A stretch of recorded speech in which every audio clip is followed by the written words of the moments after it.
I'm Bart Rademacher, and this is Transformational Art at Burning Man once again. And super excited to be connected with you guys. And as I'm doing the final adjustments on all the pages, and so the theme this year is pretty remarkable. And quite frankly, it's a theme that I think we pretty much embrace every time that we are at Burning Man. If we're really honest with ourselves, I think it's a consistent theme for all of us. But what's cool about this time is that we really get to embrace it fully. And so, what is it about? It's about change. It's about our transformation. It's about, what is it that we can become? And there's a great quote by Maslow: "What we can be, we must be." And so embarking into that shift and that transformation can be pretty frightening at times. But we're better placed to explore that possibility than at Burning Man itself. And I can't think of a better person today to be sharing with us the brilliance and the genius of this art, but more importantly, the whole message of change, of metamorphosis, and having undergone that himself. And so I want to thank Chris Carnabuci, if I say that correctly, for joining me today and sharing with us his gifts, his genius, and his story. So Chris, thanks so much for joining us. Thank you so much, Bart, and thanks for having me, and thanks for that really sweet introduction. So I think your story is also pretty sweet, and it's a brave story, and it's a story of courage. And so I'd like for you to share with us a little bit about where you came from and where you've gone to, and now having that experience displayed for all of us to experience. Sure. Well, back in the late 80s, I was a mutual fund registered representative on Wall Street. And, it's crazy how I ended up there, and I won't get into it, but what I found was it was pure hell. And I was always into art. I always dabbled in art. I never really studied art, but I also never thought that I would become an artist. I wasn't, as you said, brave enough at the time to do that. But as the years went on, I became sort of more and more interested in sort of experimenting and exposing myself as an artist. And so I went from being that mutual funds representative to ratcheting down over the years to smaller companies, and until I found myself with with a job at an architectural design company. And from there, I began. So we had a workshop there. So I began learning that trade sort of on my own. And I would buy a new tool and master that, and then buy another tool. And then that sort of led to me getting my own workshop, where I was able to create art, furniture as art, essentially. And through all this, the reason why I was able to do that was because I had a great partner, my wife Paula, and she supported me throughout and believed in me, even before I believed in myself. And so it became a point where that was my day job, was being the furniture designer artist. I taught myself AutoCAD and was able to sort of build whatever I could design at a certain point. Later on, I found myself working as a draftsman on the side for a high-end millwork shop, which happened to have a CNC machine there.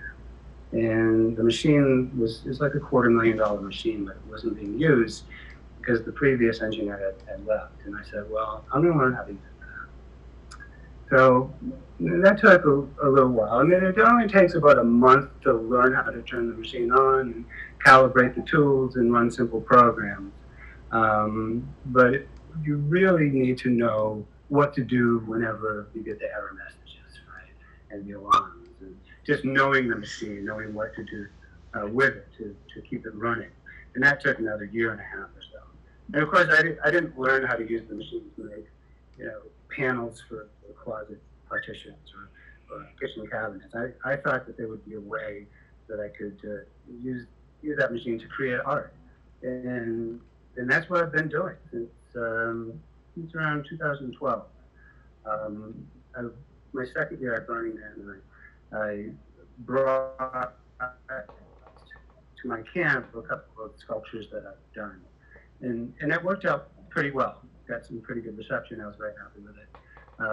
A couple weeks after my return to the default world, I was with a friend who had another friend over who had just come in from London, and she told me about an exhibition that she was putting on in the city called the Fabergé Big Egg Hunt.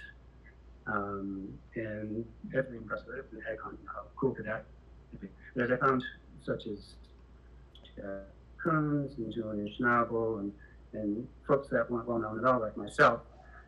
We sort of made our own version of an Easter egg. So the one that I submitted was one that was created with the CNC stacked plate method that I've been perfecting. And in fact, that turned out really well. I got some really good press from that. It exhibited at the Met for 4 weeks and was auctioned off at Sotheby's. And at the time I thought, well, might as well fold out the canvas because it's not going to get any better than this. But I guess it can always get better. And I'd always wanted to do something on playa, and I always wanted to sort of bring back that egg that I had done for that exhibition. Mm-hmm. So I figured, I'll just build a bigger egg and submit that to the arts committee at Burning Man, and they offered me a grant, and I thought, well, no turning back now. Time to get to work. Right. So that's what I've been working on. Yeah, and I just gave a sneak preview of your Facebook page of La Mariposita. So tell us a little bit about the name itself and where that's coming from, and why that. What is that symbolism for you that we can take home with? Because the truth is that this is quite a remarkable installation. I mean, it's big, it's huge, and there's a technicality that's pretty complex, and so want to hear that part from you. Okay, well, Mariposita, the name came from actually a tango school that my wife had attended in Buenos Aires. She's a tango dancer, and it means little butterfly. And we thought, well, little butterfly metamorphosis, the theme of this year's Burning Man, what a great name. But the idea for this particular sculpture came before Mariposita and before metamorphosis, before we knew any of that. What I wanted to create was something that represented strength and emergence and rebirth and indeed metamorphosis. And it just was so ironic or coincidental, whichever, that metamorphosis is the theme for this year's Burning Man. Right. But that's what it does represent, sort of a breakthrough, rebirth, emergence into a new world. Yeah, I love it, and so I've got your cover page showing up right here, which you can't see because we're live and everything else. But it is.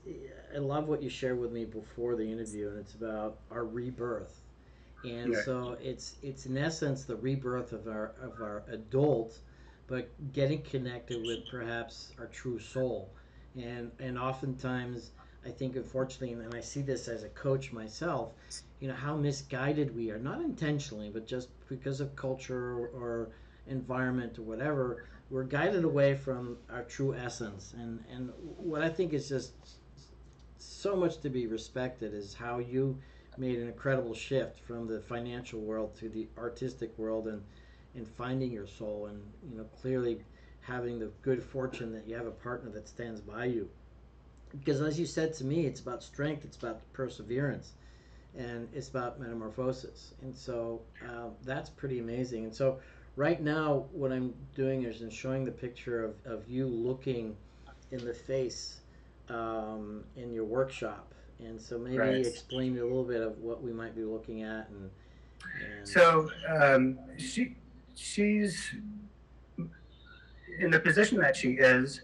The only thing that I'm not making are the bottom of her legs. It's just the way the design sort of worked out.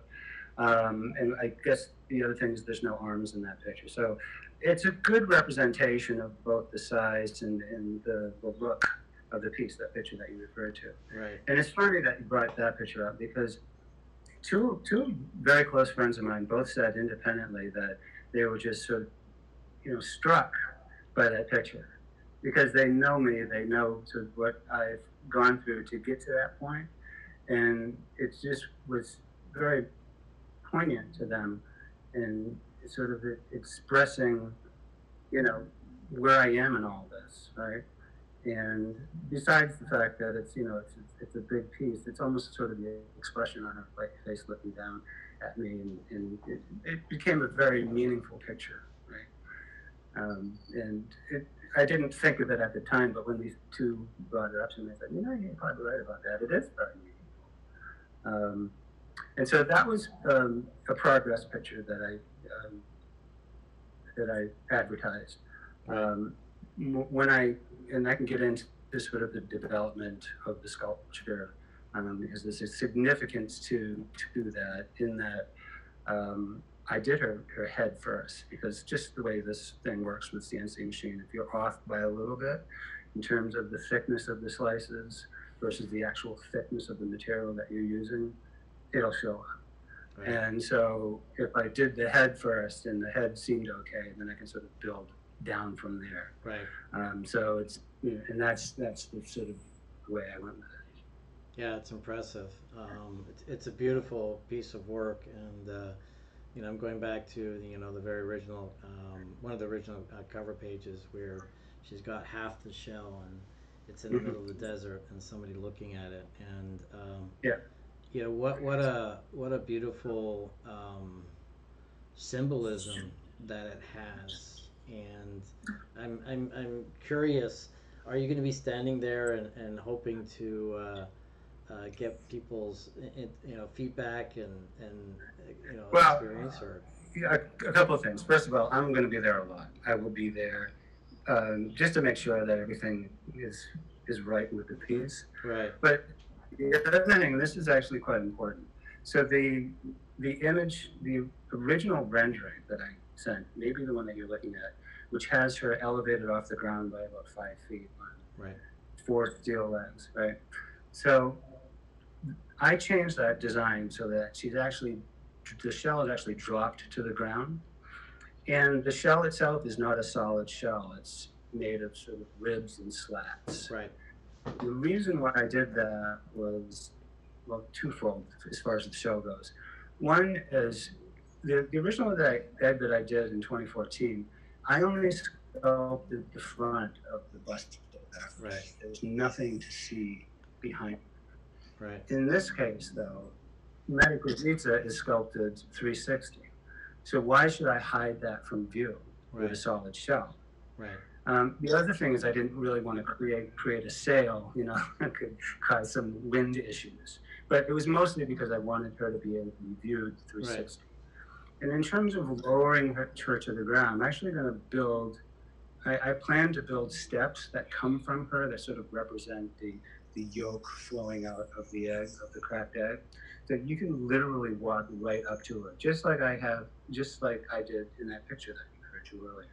And you can have that close an experience with Mariposita. And I think that was, before, when she was elevated off the ground by 5 or 6 feet, plus she really starts like 4 or 5 feet from the bottom of the egg, you'd have to look up 10 feet to look at the bottom of her.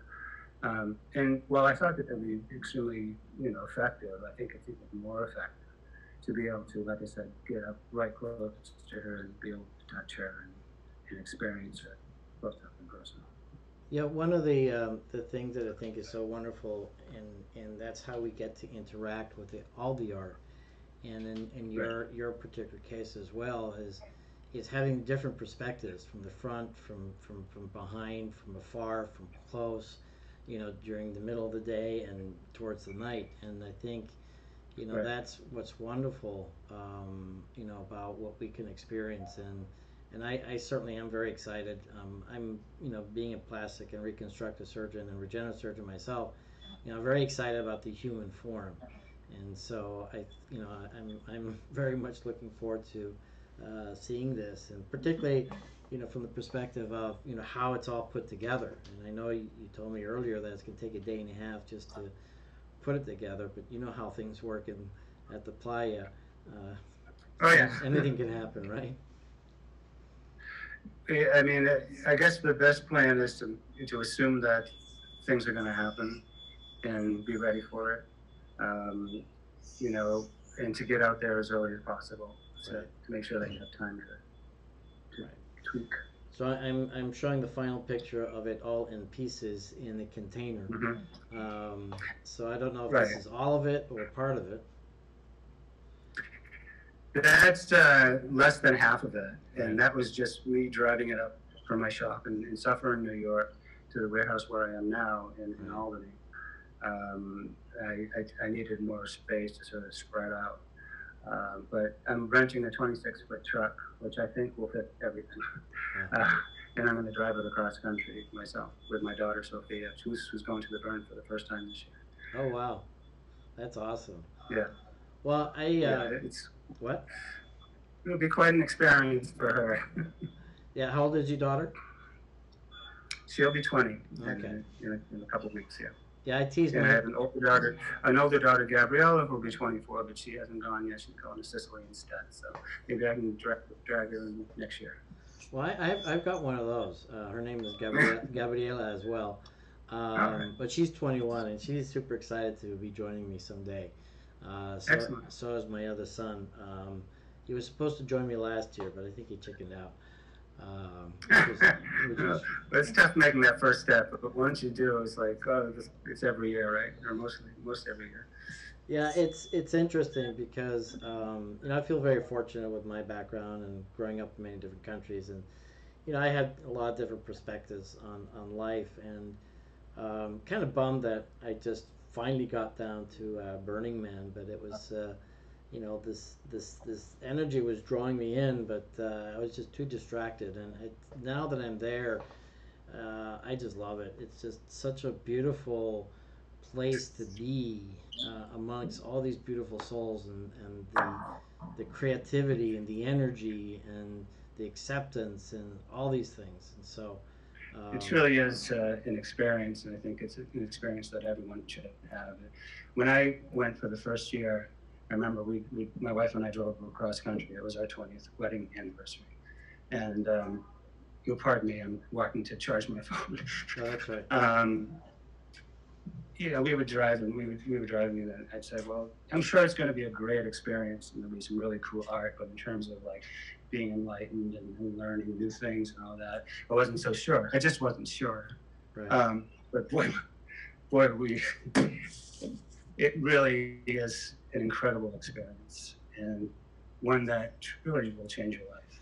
Yeah, and so I know you're charging your phone, but as we slowly wrap it up, anyhow, really grateful for you for having this interview, and as I mentioned, this is my gift back to the playa, just to share the stories of the incredible artists like yourself, and the challenges and the victories and the trials and tribulations. And I think getting that recognition I think is an important part, because you put your heart and soul in this, and so that's what I'm hoping, that many people get to hear this and then see you and then hear the story perhaps again.